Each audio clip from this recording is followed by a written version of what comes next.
Study IQ IAS, अब तैयारी हुई अफोर्डेबल।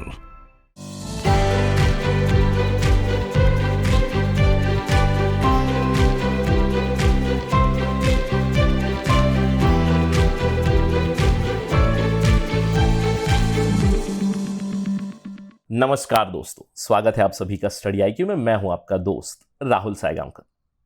दोस्तों, आज हम लोग एक बहुत ही जरूरी विषय पे चर्चा करने वाले हैं। इनफैक्ट हम लोग एक अच्छी खबर के बारे में चर्चा करने वाले हैं। You can see the heading here, good news, the recovery of ozone layer achieves a significant milestone. तो हम लोग यहां पे बात करने वाले हैं कि ओजोन लेयर रिकवरी में एक बहुत ही बड़ा पायदान हम लोगों ने पा लिया है। ये क्या माइलस्टोन है, किस तरह की अचीवमेंट है, इसके बारे में हम लोग डिस्कशन करने वाले हैं। एग्जाम के दृष्टिकोण से this is a very important discussion, क्योंकि ओजोन लेयर के ऊपर मल्टीपल डायमेंशंस में सवाल बन सकते हैं। फॉर एग्जांपल, एमसीक्यू के दृष्टिकोण से ओजोन क्या है, ओजोन लेयर क्या है, ओजोन लेयर का महत्व क्या है, ओजोन लेयर आपको कहां पे मिलती है, ओजोन लेयर को आप मेजर कैसे करते हो, ओजोन लेयर डिप्लीट क्यों हो रही है, क्या स्पेसिफिक एरिया पे डिप्लीट हो रही है, कुछ इस तरह के सवाल बन सकते हैं। स्टेटमेंट बेस्ड क्वेश्चन भी बन सकते हैं। इसके अलावा मेंस के दृष्टिकोण से भी this is a very important discussion कि ozone layer depletion, why was it happening, if it was happening at a specific area, क्यों वो हो रहा था। इसकी थोड़ा सा हम लोग केमिस्ट्री को भी समझेंगे ओजोन लेयर डिप्लीशन की। साथ ही साथ ये एक बहुत ही अच्छा उदाहरण रहेगा आप सभी के लिए of an international level collaboration. International स्तर पे ओजोन लेयर डिप्लीशन जब हो रहा था तो वियना कन्वेंशन आया, मॉन्ट्रियल प्रोटोकॉल आया, और ये एक टेस्टिमनी है मॉन्ट्रियल प्रोटोकॉल की सक्सेस की कि धीरे धीरे ओजोन लेवल की रिकवरी हो रही है। तो हम लोग मेंस के दृष्टिकोण से भी यहां पे काफी अच्छी इंफॉर्मेशन लेंगे।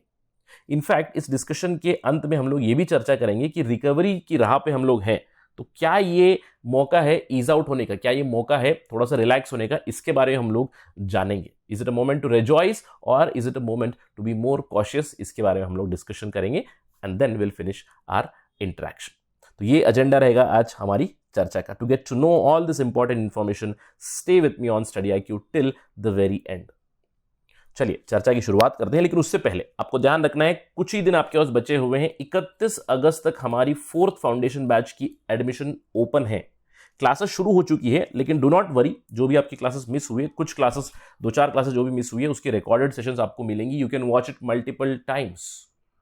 ये जो फाउंडेशन बैच है, it is a one stop solution for all your UPSC civil services needs. इस पर्टिकुलर कोर्स में आपकी प्रीलिम्स की तैयारी हो जाएगी, मेंस की तैयारी हो जाएगी, और आपको 18,999 में अफोर्डेबल प्राइस में आपको प्रीलिम्स की टेस्ट सीरीज भी आ जाएगी। You will get current affairs program, success in prelims program, prelims test series, 1-to-1 mentorship, group mentorship, a lot of features at 18,999. आपको ध्यान रखना है, you have to use the code Rahul live whenever you check out from our website या फिर हमारा app, right. So do enroll before 31 August. Please याद रखिएगा इस पर्टिकुलर डेट को।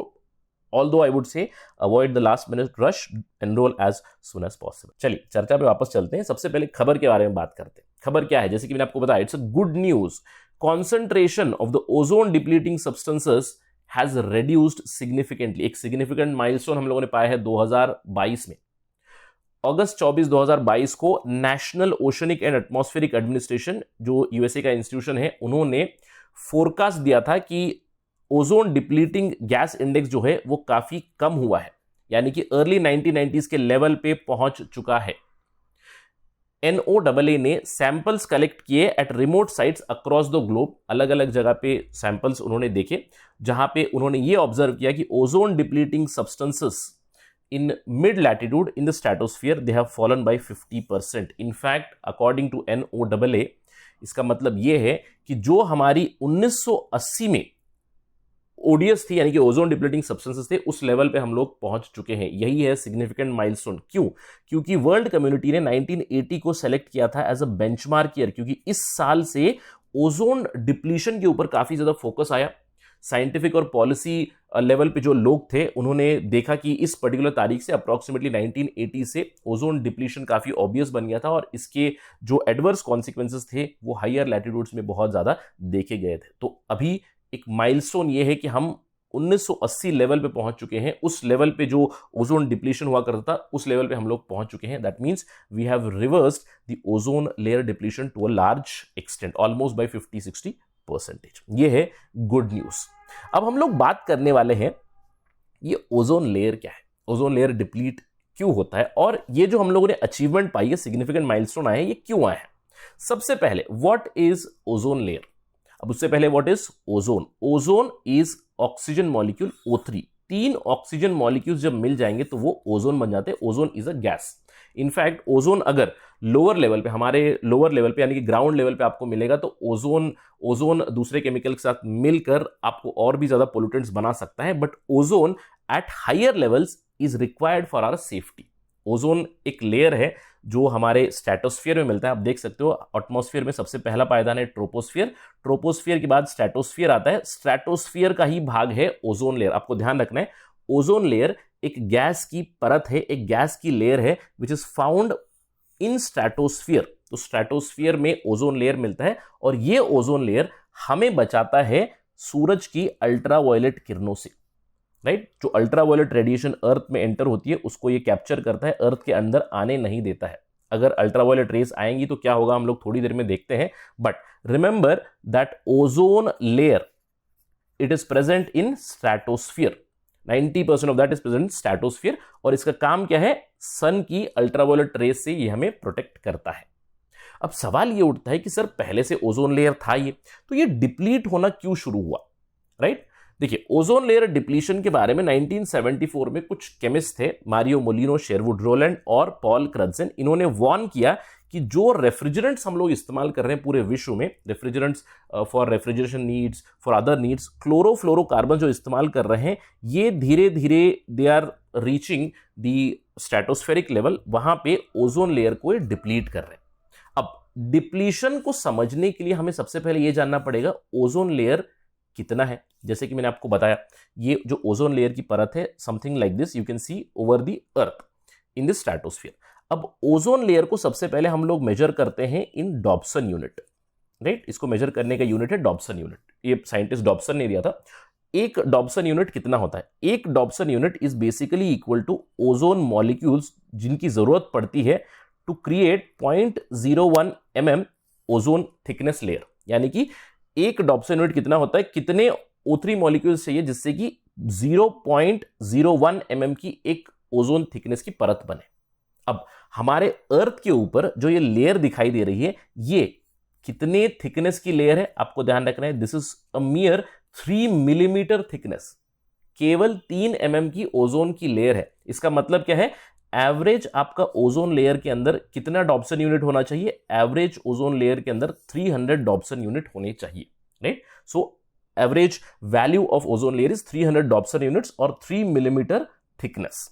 अब ओजोन लेयर डिप्लीट कब होता है, ओजोन लेयर डिप्लीट होता है जब क्लोरोफ्लोरोकार्बन्स पहुंच जाते हैं स्ट्रेटोस्फेरिक लेवल में, जहां पे जो क्लोरीन एटम होता है वो O3 मॉलिक्यूल को ब्रेक कर देता है। अब ये रिएक्शन है, आप देख सकते हैं यहां पे O3 मॉलिक्यूल में कैटालिटिक क्लोरीन साइकिल में पहुंच जाता है, उससे O3 is basically converted into oxygen और ये जो क्लोरीन है ये फिर से कैटालिटिक रिएक्शन में जाकर एक्टिव रहता है। बहुत सारे एक क्लोरीन का जो एटम होगा वो मिलियंस ऑफ O3 मॉलिक्यूल्स को ब्रेक कर सकता है। तो धीरे धीरे जैसे ही क्लोरीन यहां पे पहुंच जाएगा तो एक साइकिल में ये ओजोन को कंटिन्यूअसली ब्रेक करता रहेगा, यानी कि ऑक्सीजन क्रिएट करेगा। अब कितने स्तर पे डिप्लीट होता है, जैसे कि मैंने आपको बताया कि नॉर्मल लेवल में ओजोन लेयर की thickness is approximately 300 Dobson unit, right. तो जब क्लोरीन यहां पे चला जाता है, क्लोरीन ओजोन को ब्रेक करता है, कंटिन्यूअसली ऑक्सीजन क्रिएट करता है, तो ओजोन की कॉन्सेंट्रेशन कम होनी चाहिए, यानी कि O3 की कॉन्सेंट्रेशन विल रिड्यूस। तो मैंने आपको बताया था कि 3 mm की एक लेयर होती है, जब ये लेयर 1 mm पे पहुंच जाए तो हम लोग कहते हैं कि there is a ozone hole created, इसकी कॉन्सेंट्रेशन कम होनी चाहिए, यानी कि the number of Dobson units would come down to 100 DU। 100 DU या फिर उससे नीचे चला जाए तो we say that an ozone hole is created, right. अब ये ओजोन होल क्यों क्रिएट होता है, कुछ केमिकल्स है स्पेशली क्लोरोफ्लोरोकार्बन्स के अलावा दूसरे भी केमिकल्स है। CFC हम लोग इस्तेमाल करते थे पहले रेफ्रिजरेंट्स में, सॉल्वेंट्स में। इसके अलावा HCFCs हाइड्रोक्लोरोफ्लोरोकार्बन जो फिर से सॉल्वेंट्स रेफ्रिजरेंट में इस्तेमाल किया जाता है, या फिर हेलॉन्स इस्तेमाल किए जाते हैं जो फायर एक्सटिंग्विशर में इस्तेमाल किया जाता है। मिथाइल ब्रोमाइड होगा, यहां से ब्रोमीन, यानी कि जो आपको हैलोजेंस मिलेंगे, जो हैलोजन की साइकिल है, for example chlorine, bromine, right, chlorine, bromine, fluorine, ये जो एटम्स है ये एटम आपके basically ozone layer depleting substances हो गए। अब ये जहां पे इस्तेमाल होता है, ये जैसे ही स्ट्रेटोस्फीयर में पहुंचेंगे एक चेन रिएक्शन क्रिएट कर देंगे जहां पे O3 का जो कॉन्सेंट्रेशन कम कर देंगे।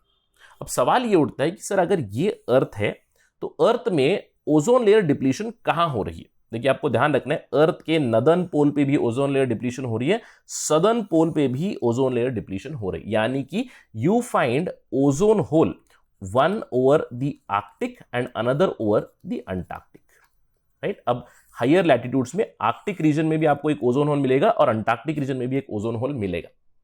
अब आपके दिमाग में सवाल आ रहा होगा कि सर देखिए रेफ्रिजरेंट तो हम लोग हर जगह पे इस्तेमाल कर रहे हैं, अगर हम लोग अर्थ की बात करें तो अर्थ में मेजर चंक ऑफ लैंड आपको यहाँ पे मिलेगा, तो हम लोग तो यहाँ पे इस्तेमाल कर रहे हैं अपने रेफ्रिजरेंट ज़्यादा स्तर में, तो अंटार्कटिक पे होल होना चाहिए बड़ा वाला, आर्कटिक पे क्यों हो रहा है, पार्डन मी, आर्कटिक पे होल होना चाहिए बड़ा वाला, अंटार्कटिक में क्यों हो रहा है, अंटार्कटिक में क्यों? देखिए ये इन रीजन्स में होल क्यों होता है, क्योंकि यहाँ पे रिएक्शन होने के लिए, ओजोन की डिप्लीशन का रिएक्शन होने के लिए बहुत ही फेवरेबल कंडीशंस बने हुए हैं। अब ये फेवरेबल कंडीशंस है क्या? We need to understand this. ये अगर हम लोग अर्थ का एक पोल समझे, imagine this is a south pole, तो साउथ पोल के ऊपर कुछ फेवरेबल कंडीशंस बन रही है। सबसे पहली कंडीशन है कि यहां पे क्लोरीन और दूसरे हैलोजन है, उनकी एक्यूमुलेशन ज्यादा हो रही है। देखिए नॉर्मल लेवल पे ओजोन डिप्लीशन के लिए एक सबस्ट्रेट की जरूरत पड़ती है, यानी कि रिएक्शन होने के लिए एक सबस्ट्रेट की जरूरत पड़ती है, higher amount of chlorine, bromine, fluorine की जरूरत पड़ती है एक जगह पे। तो ये जो कॉन्सेंट्रेशन है ये आपको पोलर रीजन पे बहुत ज्यादा मिलती है। कैसे? क्योंकि पोलर रीजन में स्पेशली इन विंटर एक पोलर वॉर्टेक्स क्रिएट हो जाता है। पोलर वॉर्टेक्स मतलब एक upwelling air, upwelling cold air यहां पे क्रिएट हो जाती है। इस पोलर वॉर्टेक्स की वजह से सबसे पहले तो हैलोजेंस आपको पोलर रीजन पे कॉन्सेंट्रेशन ज्यादा मिलती है, एक्यूमुलेट होते हैं। इसके अलावा इस वॉर्टेक्स की वजह से स्ट्रेटोस्फेरिक क्लाउड बन जाता है, जिनका नाम है पोलर स्ट्रेटोस्फेरिक क्लाउड्स, पीएससीज बन जाते हैं। अभी जो पीएससी है ये एक सबस्ट्रेट प्रोवाइड करते हैं फॉर द रिएक्शन, इसीलिए favourable conditions are found over the polar region. क्यों? One, because of the more and more concentration of the reactant, basically chlorofluorocarbons, HCFCs, इनकी कॉन्सेंट्रेशन पोलर रीजन पे ज्यादा हो जाती है। दूसरा है पोलर वॉर्टेक्स की वजह से पोलर स्ट्रेटोस्फेरिक क्लाउड्स बन जाते हैं और इन क्लाउड्स में आपको सबस्ट्रेट मिल जाता है जहां पे आपको चेन रिएक्शन हो रहा है। एक क्लोरीन मॉलिक्यूल, जैसे कि मैंने आपको बताया, मिलियंस ऑफ ओजोन को ब्रेक कर रहा है, इसीलिए इन रीजन्स पे आपको बड़े बड़े होल्स मिलते हैं इन दी ओजोन लेयर, जहां पे मैंने आपको बताया कॉन्सेंट्रेशन कम हो जाती है, लेस देन 100 डॉप्सन यूनिट। अब आपके दिमाग में ये सवाल आ रहा है, सर ठीक है हायर लैटिट्यूड्स में हो रहा है तो क्या होता है, ओजोन लेयर डिप्लीट भी हो गया तो व्हाट इज हैपनिंग? जैसे कि मैंने आपको बताया ओजोन की जो परत होती है 3 मिलीमीटर की परत होगी तो वो हमें हार्मफुल अल्ट्रावायलेट रेडिएशन से बचाता है। अब जब ये परत हट जाएगी, when this layer is gone, that means UV radiation can enter, और अगर यूवी रेडिएशन एंटर हुई, सबसे पहले देखिए आइस और स्नो का कवर कम हो जाएगा। ह्यूमंस के ऊपर अगर यूवी रेडिएशन को हम लोग एक्सपोज हुए, स्पेशली अगर आप हायर लैटिट्यूड्स में जाएंगे तो गर्मी आपको बहुत ही स्टिफ लगेगी, क्योंकि अल्ट्रावायलेट रेडिएशन है, जिसकी वजह से आंखों की प्रॉब्लम हो सकती है, जिसकी वजह से कैंसर का रेट बढ़ सकता है। इसके अलावा ज़्यादा वेदरिंग हो सकती है, आपको ज़्यादा कोरल ब्लीचिंग मिल सकती है, you can see increase decomposition, eutrophication हो जाएगी, बहुत ज़्यादा प्रॉब्लम्स हो जाती हैं अल्ट्रावायलेट रेडिएशन से on humans, on the vegetation, also on the marine life. अब इसी के लिए जैसे कि मैंने आपको बताया, कुछ साइंटिस्ट ने हाईलाइट किया था इसको 1974 में, अल्टीमेटली 1980s में साइंटिफिक कम्युनिटी ने इसको एक्नॉलेज किया, और जिन लोगों ने इसको ढूंढ निकाला था उन्हें इवेंचुअली 1995 में नोबेल प्राइज भी मिला। लेकिन जैसे ये पता चला कि ओजोन लेयर डिप्लीट हो रहा है और 2 बड़े होल्स बन चुके हैं अर्थ के आर्कटिक जोन में भी और अंटार्कटिक जोन में भी, तो जो कम्युनिटी है, इंटरनेशनल कम्युनिटी है, वो साथ में आई और इन्होंने कुछ एक्शन ली। How it has improved, how the recovery has happened, it is because of 2 things, Vienna convention and Montreal protocol. अब वियना कन्वेंशन एक कॉल किया गया जहां पे सभी जो देश हैं वो आए, 1985 में मिले और इन्होंने वियना कन्वेंशन साइन किया, एक मल्टीलैटरल एनवायरनमेंट की एग्रीमेंट, जहां पे ये ऑब्जर्व किया गया कि ओजोन डिप्लीटिंग सब्सटेंसेस, उस समय पे predominantly it was chlorofluorocarbon and hydrochlorofluorocarbon, HCFCs and CFCs, इसके अलावा मिथाइल ब्रोमाइड एटसेट्रा, जो हम लोग जो ड्राई वॉशिंग में इस्तेमाल करते हैं वो भी केमिकल्स थे। तो इन केमिकल्स को आइडेंटिफाई किया गया और ये कहा गया कि हम लोग इन केमिकल्स को फेज आउट करेंगे, क्योंकि अगर ओजोन लेयर डिप्लीशन हो जाएगी, ओजोन होल बड़ा बड़ा होता जाएगा, तो सबके ऊपर परिणाम होगा। तो वियना कन्वेंशन साइन किया गया। ऑल्दो वियना कन्वेंशन में कोई बाइंडिंग कमिटमेंट्स नहीं थे, वियना कन्वेंशन को अमेंड किया गया और उसी के लिए मॉन्ट्रियल प्रोटोकॉल लाया गया। प्रोटोकॉल का मतलब क्या है, यहां पे इन्होंने लीगली बाइंडिंग कमिटमेंट्स लिए। इवेंचुअली 1989 में मॉन्ट्रियल प्रोटोकॉल रेटिफाई हुआ, जो भी मेंबर्स चाहिए थे उन लोगों ने रेटिफाई किया और इन्होंने अपने खुद के लिए कुछ टारगेट्स बनाए। अब देखिए टारगेट्स कैसे बने। आप जानते हैं कि जो भी एनवायरनमेंट में प्रॉब्लम आ रही है, यहां पे हम लोग डेवलप्ड वर्सेस डेवलपिंग वर्ल्ड का एक पैराडाइम हम लोग जरूर देख सकते हैं। ये क्यों हो रहा है? क्योंकि जो डेवलप्ड वर्ल्ड है वहां पे रेफ्रिजरेशन की नीड्स बहुत ज्यादा थी, वो लोग काफी डेवलप्ड थे, तो उन्होंने ज्यादा मात्रा में CFC और HCFC इस्तेमाल की थी। डेवलपिंग वर्ल्ड अभी भी डेवलपिंग था, तो इसीलिए कम मात्रा में इन्होंने रेफ्रिजरेंट्स का इस्तेमाल किया होता। तो जो मॉन्ट्रियल प्रोटोकॉल आया वहां पे अलग अलग तरह के कमिटमेंट्स आए। अब मैं आपको एक उदाहरण के तौर पे दिखा रहा हूं, यहाँ पे HCFCs का जो कमिटमेंट को बता रहा हूं। डेवलप्ड कंट्रीज के लिए कुछ कमिटमेंट, डेवलपिंग कंट्रीज के लिए कुछ कमिटमेंट। डेवलप्ड कंट्रीज को यह बताया गया कि आप HCFCs बनाना बंद कर दोगे, फ्रीज कर दोगे। 1996 के बाद आपके देश में HCFCs नहीं मिलने चाहिए। उसके बाद आपको धीरे धीरे रिडक्शन करना है, 2020 तक का टारगेट। डेवलपिंग कंट्रीज के लिए फ्रीज लगाया गया 2013 में, उसके बाद धीरे धीरे यहां पे 100% रिडक्शन करेंगे बाय 2030। यानी कि अभी भी HCFCs हम लोग धीरे धीरे कम कर रहे हैं। तो जैसे HCFC के लिए टारगेट बने हैं, वैसे ही उन्होंने CFC के लिए टारगेट बनाया, HCFC के लिए टारगेट बनाया, मिथाइल ब्रोमाइड के लिए टारगेट बनाया कि धीरे धीरे फ्रीज करेंगे और उनका यूसेज रिड्यूस करेंगे। अलग अलग टारगेट्स फॉर अलग अलग कंट्रीज। क्यों? क्योंकि it is again the common but differentiate responsibility, जो हम लोग कहते हैं क्लाइमेट चेंज की जो डिस्कोर्स है वो यहाँ पे भी हम लोग लगा सकते हैं कि कॉमन रिस्पॉन्सिबिलिटी है, कॉमन चीजें हैं, लेकिन डिफरेंशिएटेड रिस्पॉन्सिबिलिटीज क्यों होनी चाहिए? क्योंकि उन्होंने ज्यादा इस्तेमाल किया तो उन्हें जल्दी करना चाहिए और डेवलपिंग कंट्रीज को मौका मिलना चाहिए कि थोड़ा धीरे से वो फेज आउट करे। तो कुछ इस तरह के टारगेट्स आए। अब एक आयरनी भी हुई यहां पे। हुआ क्या कि लोगों ने फोकस किया क्लोरोफ्लोरोकार्बन के ऊपर, लोगों ने फोकस किया HCFC के ऊपर, हाइड्रोक्लोरोफ्लोरोकार्बन के ऊपर, और इनका इन्होंने ऑल्टरनेटिव निकाल दिया HFC, राइट, हाइड्रोफ्लोरोकार्बन। अब साइंटिस्ट ने ढूंढ निकाला कि भैया this HFC is not an ozone depleting substance. इन्होंने कहा कि ओजोन को डिप्लीट नहीं करता है। तो क्या हुआ कि सभी देशों ने क्या किया, CFC जो रेफ्रिजरेंट में इस्तेमाल किया था, HCFC जो रेफ्रिजरेंट में इस्तेमाल किया था, उसको ट्रांसफॉर्म करके उन्होंने HFC में किया।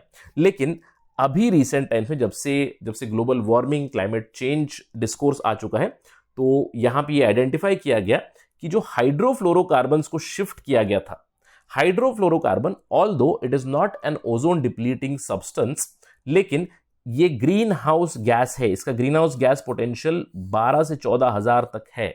यानी कि हम लोगों ने कहते हैं कि lesser of one evil choose किया, यानी कि CFC को फेज आउट किया, HFC को फेज आउट किया, इन दोनों को हटाकर हम लोगों ने HFC लाया, राइट। CFC और HCFC को, उसको हटाकर हम लोगों ने हाइड्रोफ्लोरोकार्बन्स लाए। हाइड्रोफ्लोरोकार्बन्स की वजह से ओजोन तो डिप्लीट नहीं हो रहा है, लेकिन उसकी वजह से गर्मी भी हो रही है। अब इसके लिए मॉन्ट्रियल प्रोटोकॉल में एक अमेंडमेंट लाया गया, किगाली एग्रीमेंट करके। ये हुआ 2016 में, जहां पे मॉन्ट्रियल प्रोटोकॉल के जो भी पार्टीज है उन्होंने एक एग्रीमेंट रीच किया। उन्होंने ये बताया कि HFC को भी हम लोग फेज आउट करेंगे और HFC का भी एक अभी टारगेट आ चुका है। यानी कि CFC हो गया, HFC हो गया, HCFC हो गया, मिथाइल ब्रोमाइड हो गया, दूसरे जो हैलोजन बेस्ड प्रोडक्ट्स हो गए, उन्हें धीरे धीरे हम फेज आउट करेंगे ताकि ओजोन डिप्लीशन भी ना हो, साथ ही साथ ग्रीन हाउस गैस एमिशन भी ना हो, यानी कि क्लाइमेट चेंज, ग्लोबल वार्मिंग भी ना हो। कुछ इस तरह की भी चीजें आई। किगाली एग्रीमेंट में भी एक टाइमलाइन दिया गया जहां पे 2047 तक हाइड्रोफ्लोरोकार्बन्स को कंप्लीट फेज डाउन करना है, डेवलप्ड कंट्रीज को भी, डेवलपिंग कंट्रीज को भी। इसमें भी टारगेट्स डिफरेंशिएटेड है। आप देख सकते हो यहाँ पे अलग अलग कंट्रीज के अलग अलग टारगेट्स है, कब फ्रीज डाउन करना है, कब आपको कंप्लीटली एलिमिनेट करना है, इस तरह के टारगेट्स बने हुए हैं। तो हम लोग कह सकते हैं कि because of the success of Montreal Protocol, because of the success of टुलाजसन किगाली एग्रीमेंट, हम लोग अभी ओजोन को धीरे धीरे रिकवर कर पा रहे हैं, and that is the good news that we are discussing about. लेकिन एक सवाल जरूर उठता है, सर आपने गुड न्यूज बताई, ओजोन लेयर डिप्लीशन अभी धीरे धीरे रिकवर हो रहा है, डिप्लीशन नहीं हो रहा है, ओजोन रिकवरी हो रही है, तो क्या ये मैटर है रिजॉइस करने का, क्या ये मैटर है रिलैक्स करने का? देखिए, can we completely rejoice? Of course हम लोग एक पॉजिटिव दिशा में जरूर जा रहे हैं, लेकिन the pace of reduction of ODS और Antarctic is still slow. Montreal Protocol के प्रति काफ़ी अच्छी अचीवमेंट आई है। अगर हम लोग बात करें 2022 के इंडेक्स में अंटार्कटिक पे 26% ओडीएस फॉल हुआ, यानी कि 1990 लेवल पे हम लोग पहुंच चुके हैं। लेकिन अभी भी साइंटिस्ट ये कहते हैं कि अंटार्कटिक ओजोन लेयर को रिकवर होने के लिए, कंप्लीट रिकवर होने के लिए 2070 तक का समय लगेगा। अब ये क्यों है? क्योंकि देखिए, जो ऑलरेडी सीएफसीज और एचसीएफसीज पहुंच चुके हैं स्ट्रेटोस्फीयर में, उन्हें काफ़ी समय लगता है, 50 साल से 100 साल लगता है धीरे धीरे उनका जो रिएक्टिव पोटेंशियल है वो कम होने के लिए भी। तो ओजोन लेयर को कंप्लीटली रिकवर होने के लिए अप्रोक्सीमेटली साइंटिस्ट बताते हैं 2065 टू 2070 हो सकता है। अभी भी पीक विंटर में जो अंटार्कटिक का ओजोन होल है, जहां पे ओजोन लेयर कॉन्सेंट्रेशन कम हो जाती है, उसका साइज 25 मिलियन स्क्वायर किलोमीटर्स तक जा सकता है। ऑल्दो जो आर्कटिक के ऊपर ओजोन होल है वो धीरे धीरे छोटा हो रहा है। Now at peak winter we can find it around 1 million square kilometers or less than 1 million square kilometers. But again, this is not a matter to rejoice completely. अभी भी कॉशन बहुत ज़रूरी है। 2060-2070 तक धीरे धीरे ओजोन रिकवर हो सकता है अगर हम लोग कंप्लीट सीएफसी, एचसीएफसी, एचएफसी इनको हम लोग फेज आउट कर दें। इसके अलावा रिसर्चर्स एक और एंगल के ऊपर भी फोकस कर रहे हैं। अभी फिलहाल रिसर्च इज क्वाइट एक्सटेंसिव कि क्लाइमेट चेंज की वजह से, ग्लोबल वार्मिंग की वजह से क्या उससे भी ओजोन डिप्लीट हो रहा है, इसके ऊपर भी रिसर्च चल रही है। इनफैक्ट काफी एक्सटेंसिव रिसर्च चल रही है कि how is global warming going to impact ozone layer. अगर इन दोनों के बीच में कोई कनेक्टिविटी मिली, ऑल्दो ओजोन लेयर डिप्लीट हुआ उससे गर्मी बढ़ेगी, लेकिन क्या गर्मी बढ़ने से वापस ओजोन लेयर डिप्लीट होता है, इसके ऊपर अभी रिसर्च चल रही है। And if some adverse research come then it is going to be catastrophic. फिर से हमें रीओरिएंट करनी पड़ेगी हमारी strategy, but let us wait and watch for those updates. अभी फिलहाल तो there is a good news that ozone layer is recovering. अगर इस पर कोई अपडेट आएगी तो हम लोग फिर से चर्चा करेंगे on study IQ। That is it right now in this discussion. Thank you watching this video. जय हिंद। स्टडी IQ IAS, अब तैयारी हुई अफोर्डेबल।